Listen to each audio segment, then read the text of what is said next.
ஒரு பெரிய காடு. அந்த காட்டில் ஒரு வேகமான நரி இருந்தது. அது மிகவும் புத்திசாலி, ஆனா கொஞ்சம் அவசரமான குணம். நான் எப்போதும் வேகமாக முடிவெடுக்கிறேன், அதனால்தான் எல்லாரையும் விட நான் வெற்றி பெறுவேன் என்று அது பெருமை பேசும். அதே காட்டில் ஒரு மெதுவான ஆமை இருந்தது. அது எதையும் மெதுவாக ஆனா நிதானமாக செய்வது.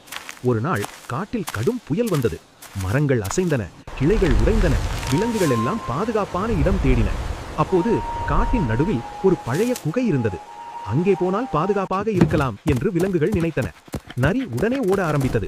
நான் முதலில் போய் குகையை பிடிச்சுக்கிறேன் என்று அவசரமாக பாய்ந்தது. ஆமை மெதுவாக நடந்தது, சுற்றி பார்த்தது, பாதை சரியா இருக்கிறதா என்று கவனித்தது. நரி வேகமாக ஓடிக்கொண்டே போகும்போது திடீரென்று ஒரு பழைய வலைக்கு மேல் கால் வைத்தது. அது வேட்டைக்காரன் போட்ட வலை. நரி அதில் சிக்கிக் கொண்டது. அது எவ்வளவு போராடினாலும் வலை இன்னும் இறுக்கமாகிக் கொண்டே போனது. நரி பயந்து கூப்பிட்டது, யாராவது காப்பாத்துங்க. சிறிது நேரத்தில் ஆமை அங்கே வந்தது. அது அமைதியாக சூழ்நிலையை பார்த்தது.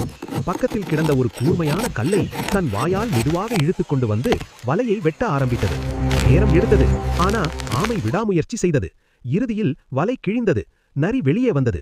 அது வெட்கப்பட்டு சொன்னது, நான் வேகமா இருந்தாலும் நிதானமா யோசிக்கல, அதனால்தான் சிக்கிட்டேன்.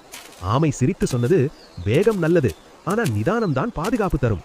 அந்த நாள் முதல் நரி எந்த முடிவையும் அவசரமாக எடுக்கவில்லை. நீதி: அவசரம் ஆபத்து, நிதானம் வெற்றி தரும்.